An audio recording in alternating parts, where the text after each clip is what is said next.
大家好，歡迎翻到嚟我哋觀年正社頻道全新系列嘅節目《觀年生活》。我哋會秉承我哋嘅真知正信精神，為大家探討下生活上嘅民生時事，同埋請各方面嘅社會賢達分享下佢哋嘅真知灼見。希望佢哋嘅真知灼見能夠令到你哋嘅生活更加多姿多彩、得心應手。咁今日咧有我 Simon 同 Casey 繼續為大家主持呢個節目，而我哋咧好高興咧請到 Paddy Sir 做我哋今次嘅重量級嘉賓。咁今日嘅題目咧就非常得意啊 ，Paddy Sir 就講下呢個樣靚冇得輸。我哋想探討咩嘢咧？就係想訪問下啲老闆，究竟樣貌啊呢個元素啊喺你哋做生意上面咧，究竟係重唔重要？對內會唔會方便和諧？對外會唔會方便招攬生意？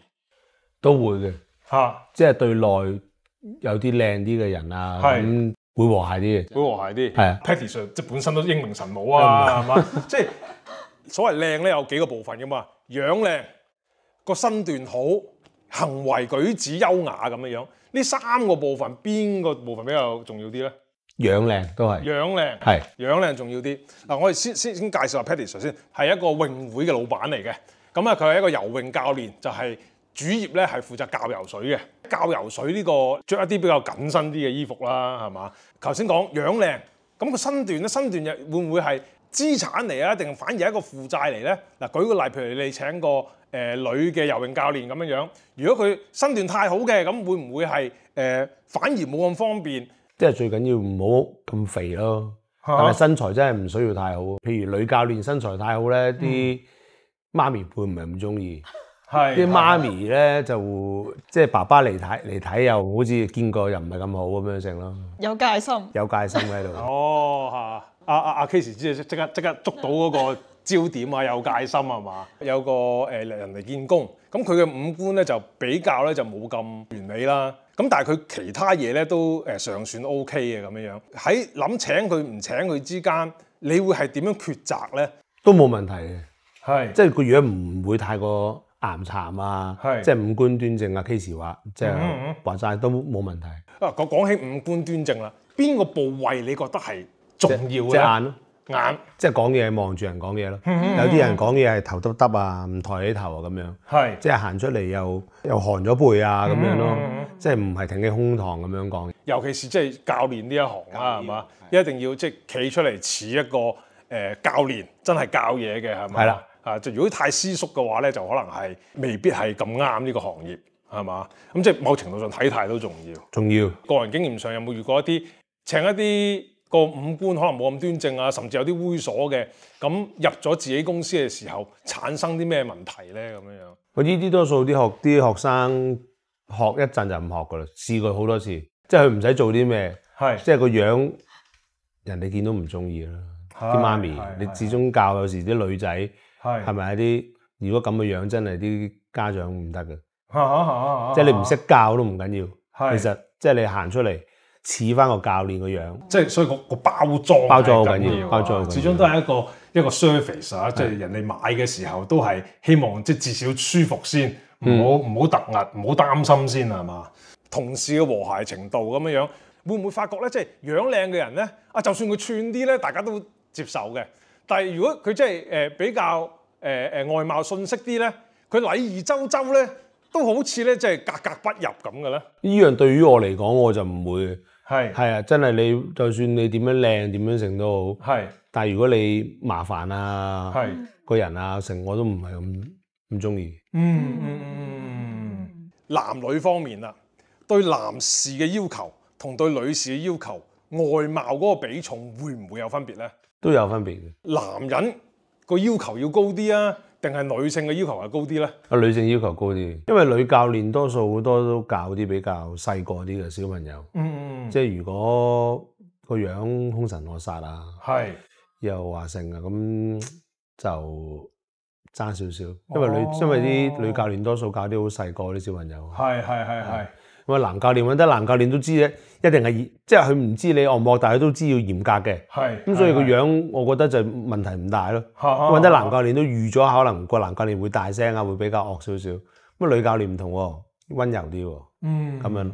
咁啊 case，你為你小朋友揀呢個課外活動嘅老師嘅時候，會唔會將樣貌剔然 account 咧？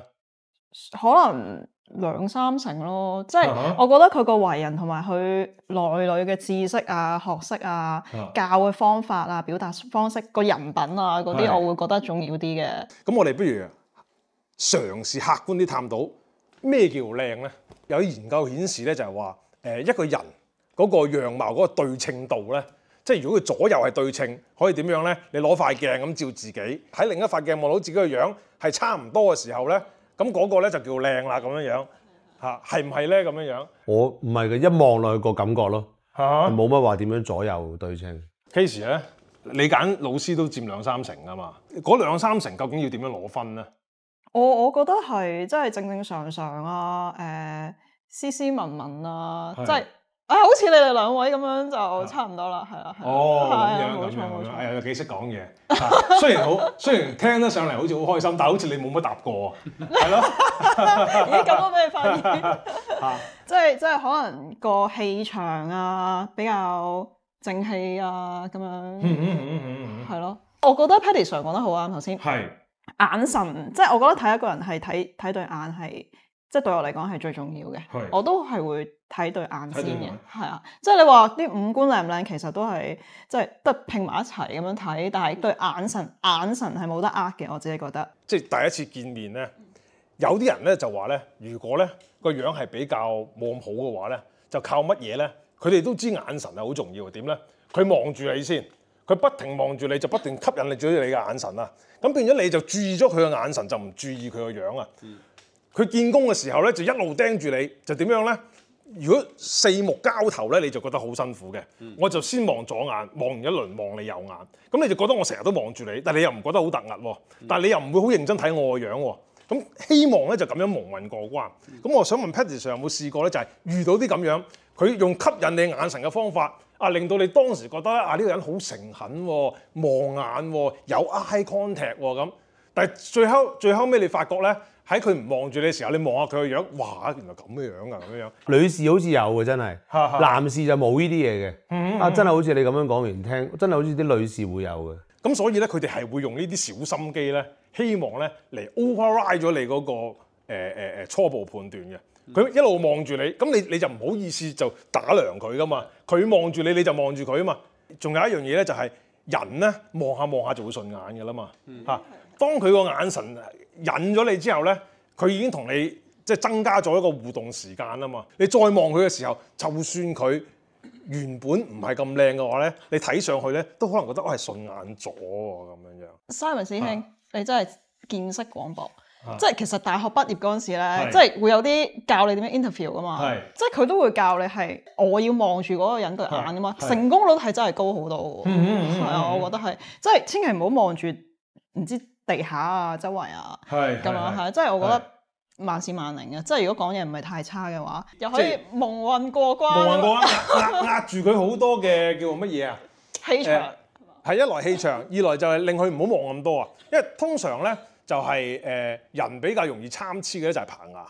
你望住佢個樣嘅時候，佢就唔好意思望你個口嘅嚇，因為望你個口咧，某程度上係一種性挑逗嘅表現嚟嘅。望個口嘅時候，咁所以你一望住佢對眼咧，你就令到你唔敢望佢個口咧，咁佢個棚牙參差啲咧，某程度上都可以蒙混過關嘅。五官就即係其實老實講就冇乜點變啦，同埋靠眼神，希望可以吸引到個注意力，希望可以減低個影響性啊。好啦，到嗰個衣着啦，嗱咁啊，人靠衣裝就佛靠金裝。衣裝嚟講咧，對嗰個好似阿 Patty Sir 話齋個整體感覺都好緊要噶嘛嚇。咁如果你作為老闆啊，員工嚟見工啊，你認為佢應該點樣嘅衣着先至令到你覺得舒服同埋係容易接受咧？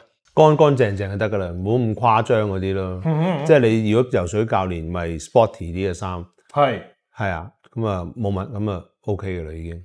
即係唔好着到好似即係好誇張嗰啲咁樣咯。去游係啊，睇咯。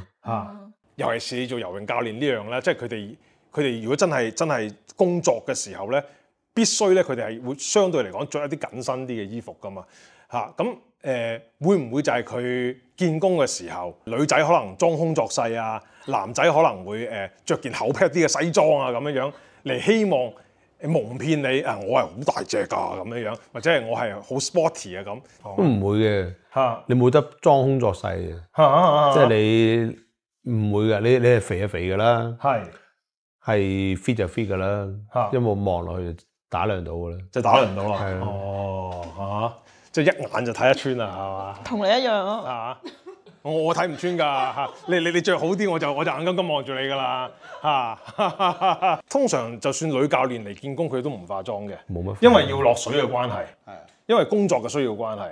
哦，咦？咁你呢個行業咪幾好啊？真係可以睇到真章喎。都有嘅，有女仔會化妝教，但係真係可能10幾20個裏邊得一個咯，見過嘅都。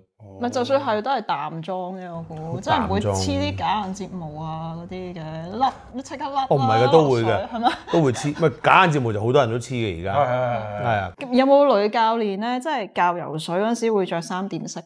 或者我好似冇乜點見過，就咁一件頭嘅泳衣吊帶啊咁成咯，最多係咁樣，又唔會話太過暴露咁樣成嘅。嗱，你作為老闆啦，對一啲要見工嘅朋友啦，你有咩嘢 advice 俾佢哋咧？其實冇，都係頭先講過，主要講嘢望住人，挺起胸膛，係咪啊？講嘢大大方方咁樣就冇問題。就講嘢唔需要誇張啊嗰啲。要精精神神，要挺起胸膛，要望住人咁啊。咁有冇話呢部分咧？有啲係做得過分咗嘅咧？佢唔係斯斯縮縮，佢係好強嘅。表現到咧係好扯嘅，個勢係基本上咧係想壓住你嘅咁會唔會又有反效果咧？絕對有，絕對有呢啲，即係講嘢比較，即係講自己嘅 background 講得可能誇張嗰啲咯，係嘛？即係講自己教好多學生啊，好多即係教啲學生幾叻啊，成啊咁講。即係講啫嘛，吹緊水啊！唔係你如果教咁叻，你唔會走去教一啲初班嗰啲成啦。即係你好多，即係自己可能有好多學生，你都唔使出嚟揾教授工作啦，係咪先？咁啊係。舉個例，我要你今日頂我一節嘅咁樣樣，外貌好啲嘅同事係咪容易啲俾人接受？嗰個工作方面，如果有啲甩漏啊、錯漏啊，或者有啲調動咧，係容易俾人接受啲咧？睇下咩年紀咯，後生啲嗰啲咪係咯，有翻咁上下年紀嗰啲就唔理呢啲嘢，即係得咪幫你頂咯，唔得你幾靚都唔得噶。咁有冇話係其實係男同事會願意頂啲啊，定係女同事哇，即係你咁靚，我唔會幫你頂啦咁樣噶，即係會唔會有呢啲情況出現噶？都多數係女教練揾女教練頂翻咯。我都肯嘅，佢哋都肯嘅。Paddy Sir， 咁我想問下你咧，即係如果一個女同事咧，如果佢外貌咧係即係非常之靚啊，或者我哋講話靚得滯嘅話咧，咁會唔會話啲同事妒忌佢啊？咁樣諸如此類嗰啲都會嘅，都會譬如多啲是非咯。即係可能譬如嗰個同事靚，個同事可能好做得嘢嘅，咁但係因為靚得滯，俾啲同事妒忌，咁咪講下啲是非，又話呢樣唔得，嗰樣唔得咁樣咯。都係話佢又唔得啊，扮嘢啊，類似呢啲咁樣咯，我都唔好記得。咁但係你覺得佢係咪真係唔得啊？我唔係，我覺得佢得嘅。哦，就唔係因為佢個樣，係佢真係個 ability 係 OK 嘅。係 OK。哦，係啦，我都成日咁樣俾人話嘅，所以係咪啊？哦，所以就做少奶奶啦，係嘛？費事喺職場俾人妒忌啦，係嘛？我記得你係做金融相關嘅行業㗎嘛，嚇咁啊更加係即係化妝啊、suit 啊嗰啲啊更加係即係去到好靚啦。喺你哋嗰個行業，喺你哋嗰個場景，喺你哋嗰個工作間，會唔會出現嗰個妒忌問題好嚴重咧？少少嘅都中等咯，我自己覺得係啊。即係會唔會即係有啲靚女嘅 sales 咧就會俾人話，其實佢唔係解得好，你係咪講我？唔係做得好嘅，佢只不過係靚女啫，所以咁多人簽佢啫，係咪啊？即係做金融咧，其實即係我自己個人認為啦，其實個外表係要即係要執得好少少嘅，咁但係咧就唔可以一味靠外表嘅，咁你自己即係譬如 sell 嘢啊，你presentation 嗰度咧，其實你自己都要做得好，你嘅行為同埋你俾個客嘅內容，所有嘢你都要係專業嘅，即係唔可以係即係吹水啊，或者 make up 一啲嘢出嚟係唔可能嘅。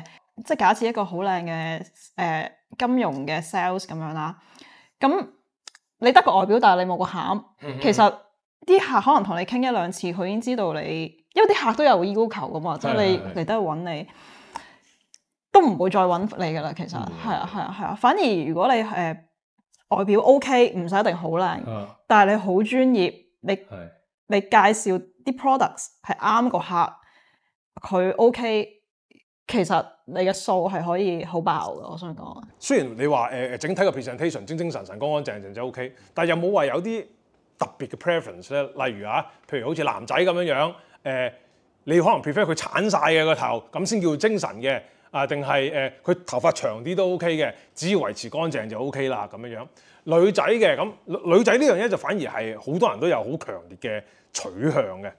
女仔應該要長頭髮先似女仔嘅咁樣，有冇啲呢類咁嘅 preference 咧？因為我真係覺得女仔係長頭髮會好啲，係啊，長頭髮唔好短頭髮，好似成個男仔頭咁樣。係，因為男仔頭我揾男教練啊嘛，我使乜揾女教練？啱。咁女仔我想都係斯文啲，長頭髮，眼大咁嗰啲咯。尤其是喺教育呢個行業咧，我哋就基本上想 fit 翻個 stereotype， 即係有個傳統印象啊。即係你男嘅你就精精神神，短頭髮就唔好咧就好似木村拓哉咁長頭髮，你又唔係木村拓哉咁樣，但係你係木村拓哉咁長頭髮，咁就唔係好中意嘅。係啦，咁講一啲外表上咧比較有時難改變啊，或者係好明顯嘅有，即係舉個例疤痕啊、紋身啊、啲癦嘅分佈啊咁，呢啲會唔會對你嗰個判斷有影響咧？我冇問題，因為我自己本身喺啲國際學校之前教開咧，